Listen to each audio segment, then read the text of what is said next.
మనం ఒక స్టేట్మెంట్ ఎప్పుడూ వింటూ ఉంటాం. Pain is inevitable, suffering is optional.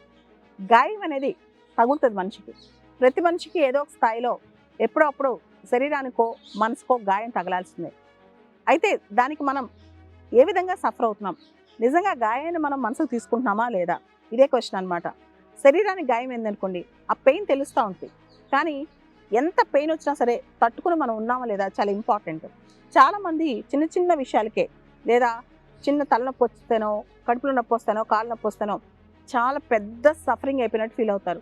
ఇంకొంతమంది ఎంత పెద్ద కష్టం వచ్చినా, లేదా కాలు చేయి కట్ అయిపోయినా సరే వాళ్ళ పని వాళ్ళు చేసుకుంటూ ఉంటారు. అంటే దాన్ని మనం మనసుకి ఎలా తీసుకుంటున్నాం, మనకు జరిగిన నష్టాన్ని మనం ఎలా తీసుకుంటున్నాం అది చాలా ఇంపార్టెంట్ అనమాట. అదేవిధంగా మనం మానసికంగా కూడా ఎవరైనా ఏదైనా మాట అన్నప్పుడు, మనల్ని కించపరిచినప్పుడు, మనల్ని ఎగతాళి చేసినప్పుడు మనం సఫర్ అవుతాం అనమాట. నిజంగా భూమి మీద ఒక వ్యక్తి ఇంకో వ్యక్తిని అనే అంతటి వాడా? ఒకవేళ అన్నా మనం దాన్ని తీసుకోవచ్చా? ఇది ఒకసారి ఆలోచించుకోండి. ఎప్పుడైనా సరే ప్రపంచంలో ఏం జరిగినా, మన చుట్టూ ఏం జరిగినా, మన పరిస్థితులు ఎలా ఉన్నా మనం చాలా నిబ్బరంగా ఉండాలి.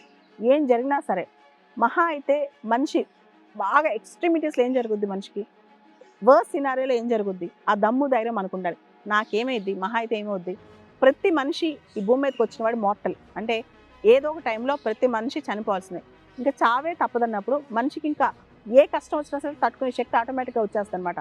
మనోనిబ్బరం, మనోధైర్యం మనిషికి చాలా ఇంపార్టెంట్. మీరు చూడండి, ప్రపంచంలో చాలా పెద్ద పెద్ద సవాళ్ళే ఉన్నాయన్నమాట. రీసెంట్గా మనం చూసాం, ఏదైతే గాజాలో చిన్న పిల్లలు మాల్ న్యూట్రిషన్, తినటానికి గుక్కెడు నీళ్ళు లేవు, కానీ వాళ్ళకి వాళ్ళ అమ్మ హత్తుకుని ఉంటే బతకాలని ఒక ఆశ ఉంటుంది అనమాట. ఎలా అయినా రేపు చూస్తాం, వెలుగు చూస్తాం, ఆ హోప్ అనమాట.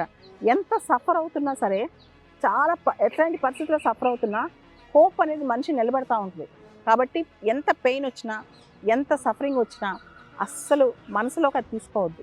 ఎంత బాధ కలిగినా, ముఖ్యంగా మన పరిస్థితులు ఎగతాళి చేసి మన చుట్టుపక్కల ఉన్న వాళ్ళు మనల్ని తక్కువ చేసి చూసినప్పుడు అస్సలు మనసులోకి తీసుకోవద్దు.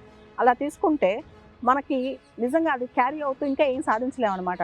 కొన్నిసార్లు అందరికీ ప్రపంచానికి సమాధానం ఏంటి తెలుసా? మనల్ని ఎగతాళి చేసిన వాళ్ళకి, మనం తక్కువ చేసి చూసిన వాళ్ళకి, వీడేం సాధిస్తాడులే అని అనుకున్న వాళ్ళకి, లేదా వీడి వల్ల ఏమైనా అయిద్దా అనుకున్న వాళ్ళకి మనం చెప్పాల్సిన సమాధానం మన విజయం. వాళ్ళ ఎదురుగా గట్టిగా బతికి చూపించడం అనమాట. అదే వరల్డ్లో success is the best revenge అంటాం. పోరాడి సాధించి చూపించు, అదే చాలా బెస్ట్ రివెంజ్ అనమాట. ఈ ప్రపంచంలో చాలా కాంప్లెక్సిటీస్ పెరిగిపోతున్నాయి. ఒక మనిషి ఇంకో మనిషిని మనిషిలాగా చూడలేని పరిస్థితులు వచ్చేసాయి అనమాట. ఈ టైంలో ప్రపంచానికి మనం చెప్పాల్సింది ఏంటంటే, ఎలాంటి పరిస్థితుల్లో ఎలా ఉన్నా మనం సాధించి చూపించడం. ఒక్కసారి నువ్వు సక్సెస్ఫుల్ పర్సన్ అయ్యావనుకో, ఒక్కసారి నువ్వు విజేత అయ్యావనుకో, ఒక్కసారి లైఫ్లో నువ్వేంటో చూపించావనుకో, ఆరాతో నువ్వు ఎలా ఉన్నా అందంగా కనిపిస్తావు. ఆరాతో నువ్వు ఎలా ఉన్నా అమ్మో మన అపాయింట్మెంట్ కోసం ట్రై చేస్తూ ఉంటారనమాట. సో మన చుట్టూ ఒక ఆరా, మన చుట్టూ ఆ వైబ్ రావాలంటే ప్రపంచంలో నువ్వేంటో నిరూపించుకోవాలి. మన చుట్టూ ఆ ఆరా రావాలంటే ప్రపంచంలో నీ స్థాయి ఏంటో చూపించాలి. దానికోసం కృషి చేయి. అంతేగాని ఎవరు అన్నారని చెప్పి ఆ పెయిన్ మనసులో పెట్టుకుని ఆ పెయిన్ అలానే పెట్టుకోకు. ఎప్పుడైనా మన కళ్ళల్లోంచి కళలు కనిపించాలి, మన కళ్ళల్లోంచి హోప్ కనిపించాలి. కన్నీళ్ళు ఎప్పుడు కనిపించకూడదు. నీ కన్నీళ్ళు ప్రపంచంలో ఎవరికి తెలియకూడదు, ఎవరు చూడకూడదు. నీ మనసులో ఎంత బాధ ఉందో, ఎంత కన్నీళ్ళు ఉన్నాయో అవన్నీ కసిగా మార్చుకుని, ఒక పనిగా మార్చుకుని, కసి నీ పని అవ్వాలి, నీ పని హార్డ్ వర్క్ అవ్వాలి. అయిన తర్వాత ఆ ప్రోడక్ట్ ప్రపంచానికి కనిపించాలి. అంతేగాని కళ్ళల్లో నీళ్ళు చూసి జాలి పడతారు, మన ఎమోషన్ అయితే అందరూ జాలి పడతారు అని కూడా మూర్ఖత్వం అనమాట. So never show your sadness. ఈ సాడ్ ఫేస్ ఎవరికి అవసరం, ఎవరికి చూపించకు.